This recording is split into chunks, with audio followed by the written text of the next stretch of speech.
అందరికీ నమస్తే అండి.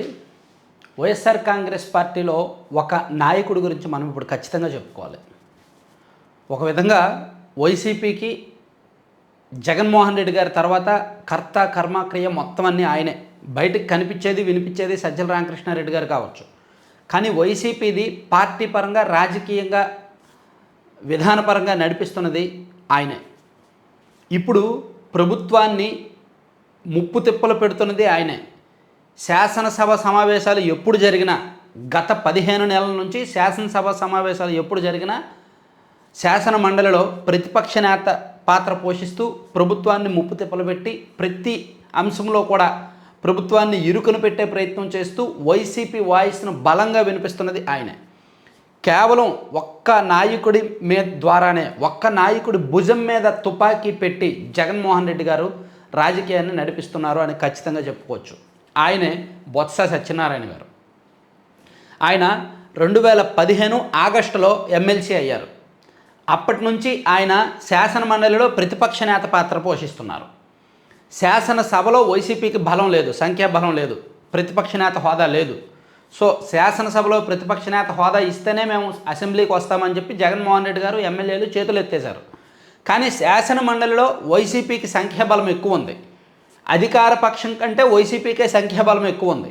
సో ఈ శాసన మండలి సభ్యులందరినీ కూడా వైసీపీ తరపున లీడ్ చేస్తూ ప్రభుత్వాన్ని ముప్పు తిప్పలు పెట్టేలా రకరకాల విభాగాల మీద క్వశ్చన్లు అడుగుతున్నది, సమాధానాలు వచ్చిన వెంటనే కౌంటర్ ఇస్తున్నది, దానికి తగ్గట్టు సభ్యుల్ని ప్రిపేర్ చేస్తున్నది, సభ్యుల్ని కంట్రోల్ చేస్తున్నది బొత్స సత్యనారాయణ గారే.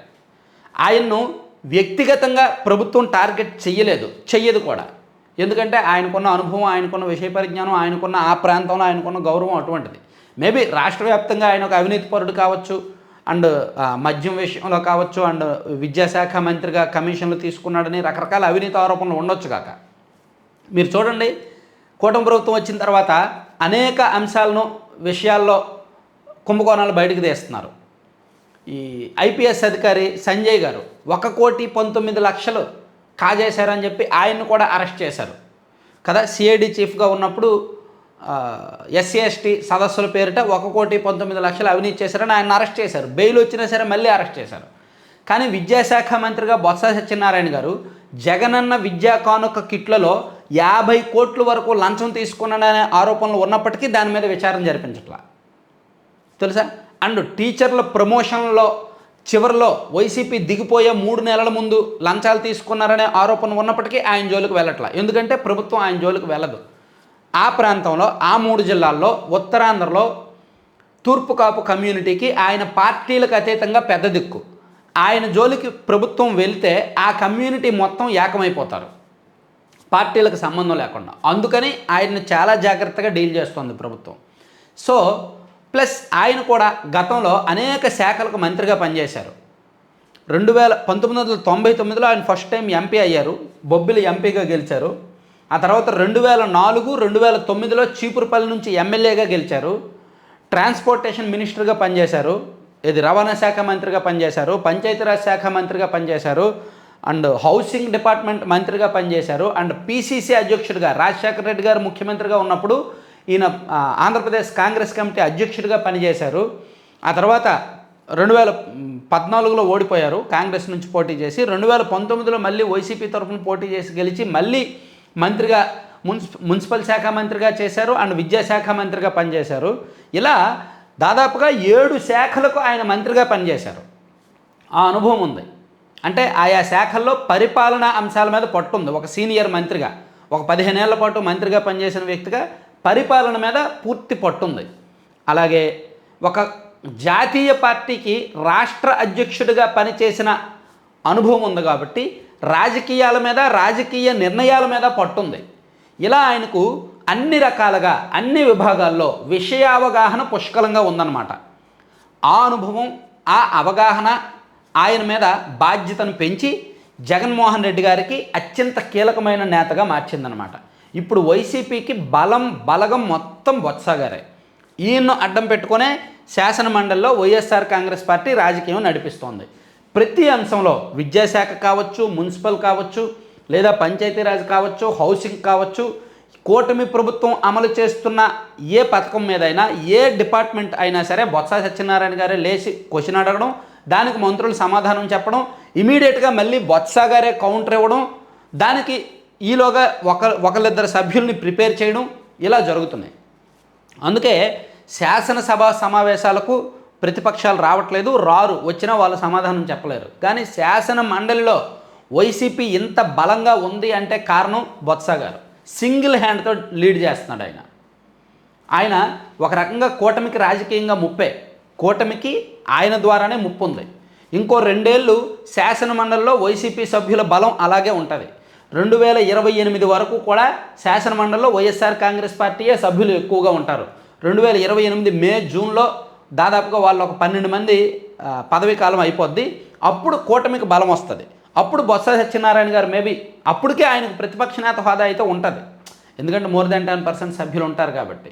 సో ఇంకో 3.5 ఏళ్ళు కూడా బొత్స గారే కూటమి ప్రభుత్వానికి ముప్పు. శాసనసభ సమావేశాలు ఎప్పుడు జరిగినా ఆయనను ఎదుర్కోవడమే అతిపెద్ద ముప్పు. అందుకే శాసన మండలిలో లోకేష్ గారు మ్యాక్సిమం టైం తీసుకుంటున్నారు అధికార పక్షం తరఫున. శాసనసభలో చంద్రబాబు గారు అండ్ పవన్ కళ్యాణ్ గారు చూస్తున్నారు.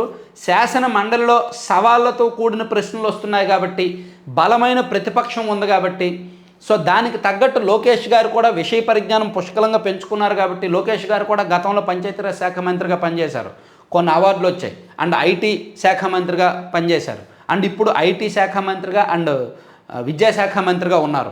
ప్లస్ ఆయనకి ఇతర సబ్జెక్టులు ఇతర అంశాల మీద కూడా ఆయనకు పట్టు ఉంది. కాబట్టి బొత్స గారు మాట్లాడిన ప్రతి సబ్జెక్ట్కి కూడా లోకేష్ గారి దగ్గర నుంచి సహేతుకమైన కౌంటర్ వస్తుంది, సమాధానం వస్తుంది. అయినా సరే బొత్స గారు కొంచెం సీనియర్ కాబట్టి ఆయనకున్న రాజకీయ అనుభవాన్ని రంగరించి మళ్ళీ ప్రభుత్వాన్ని ఇరుకుని పెట్టే ప్రయత్నం చేస్తున్నారు. సో ఓవరాల్గా నేను చెప్పేది ఏంటంటే, బొత్స సత్యనారాయణ గారి భుజం మీద జగన్మోహన్ రెడ్డి గారు తుపాకీ పెట్టి రాజకీయాన్ని నడిపిస్తున్నారు, ప్రభుత్వాన్ని ఇరుకుని పెట్టే ప్రయత్నం చేస్తున్నారు. దీనిలో బొత్స గారు తన వంతు పాత్ర పోషిస్తున్నారు. కాబట్టి ఇప్పుడు వైసీపీలో సజ్జల రామకృష్ణారెడ్డి గారో, లేదంటే వైవి సుబ్బారెడ్డి గారో, లేదంటే పెద్దిరెడ్డి రామచంద్రారెడ్డి గారో, వీళ్ళెవ్వరూ ముఖ్యం కాదు, బొత్స గారే ముఖ్యం. ఆ విషయం జగన్మోహన్ రెడ్డి గారికి కూడా తెలుసు. అందుకే త్వరలో మేబీ ఒక కార్యనిర్వాహక అధ్యక్షుడు అనే పదవిని క్రియేట్ చేసి బొత్స సత్యనారాయణ గారికి వైసీపీలో ఆ పదవి ఇచ్చిన ఆశ్చర్యపోకర్లా. అంటే జగన్మోహన్ రెడ్డి గారి తర్వాత కర్త కర్మ క్రియ డెసిషన్ మేకింగ్ మొత్తం అంతా ఆయనేనమాట. సో జగన్మోహన్ రెడ్డి గారి తండ్రి రాజశేఖర రెడ్డి గారితో కలిసి బొత్స గారు పనిచేసిన అనుభవం ఉంది కాబట్టి, సో ఇప్పుడు జగన్మోహన్ రెడ్డి గారికి అండ్ బొత్స గారికి కూడా ఆ పరిచయం, ఆ రేపో బాగానే ఉంది కాబట్టి వీళ్ళు ఇద్దరి మధ్య కోఆర్డినేషను, కమ్యూనికేషను అంతా బాగానే నడుస్తుంది. పార్టీ పరంగా కూడా ఇద్దరు ఒకే మాట మీద ఉంటున్నారు. జగన్మోహన్ రెడ్డి గారు ఏ రాజకీయ నిర్ణయం తీసుకున్నా బొత్స గారితో కూడా చర్చిస్తున్నారు అనేది ఆ పార్టీలో అంతర్గతంగా వినిపిస్తున్న అంశం. Thank you. కంటెంట్ చివరి వరకు చూసిన ప్రతి ఒక్కరికి ధన్యవాదాలు. కంటెంట్కి సంబంధం లేకుండా మీరు ఒకసారి laddupallem.com అనే సైట్ విజిట్ చేయండి.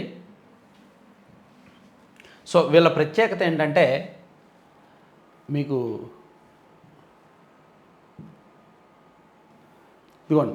అంటే బయట ఎక్కడ దొరకని ప్రోడక్ట్స్ వీళ్ళ దగ్గర ఉంటాయండి. ఏబీసీ పౌడర్ కావచ్చు, ఆల్మండ్ లడ్డు కావచ్చు, Amla beetroot carrot mix and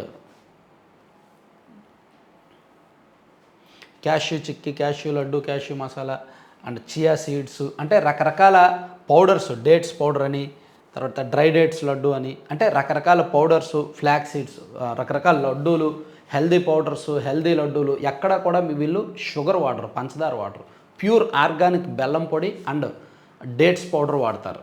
వాటితో లడ్డూలు చేస్తారు. 20 రకాలకు పైగా లడ్డూలు ఉంటాయి. అండ్ హాట్ స్నాక్స్ ఉంటాయి. ఈ రాగి, సజ్జ, జొన్న, కొర్ర వంటి మిల్లెట్స్తో హాట్ స్నాక్స్ ఉంటాయి అండ్ లడ్డూలు ఉంటాయి. వాటితో పాటు veg and non veg pickles ఉంటాయి. And healthy powders, ABC powder, protein powder, dry dates powder, B complex కారపొడి అండ్ రకరకాల కారపొడులు, నల్లేరు కారపొడి అండ్ ప్రోటీన్ కారపొడి, ఇవన్నీ ఉంటాయి. సో ఇవన్నీ కూడా వీరు 2 తెలుగు రాష్ట్రాలకు ఫ్రీ షిప్పింగ్ చేస్తున్నారు. అండ్ రేట్లు కూడా, డిస్కౌంట్లు కూడా బాగానే ఉన్నాయి. సో మీకు నచ్చితే బుక్ చేయండి. మన సబ్స్క్రైబర్స్, నేను గత 7 నెలల నుంచి ప్రమోట్ చేస్తుంటే మన సబ్స్క్రైబర్స్ తీసుకుంటున్నారు. దాదాపుగా 3000 మంది సబ్స్క్రైబర్స్ కొన్నారు. సో వాళ్ళలో 98% పాజిటివ్ రివ్యూస్ ఉన్నాయండి. వీళ్ళ ప్యాకింగ్ బాగుంది, క్వాలిటీ బాగుంది, టేస్ట్ బాగుంది అనే ఫీడ్బ్యాక్ కూడా ఉంది. సో మీకు నచ్చితే బుక్ చేయండి, మీ ఫీడ్బ్యాక్ ఇవ్వండి. Thank you very much.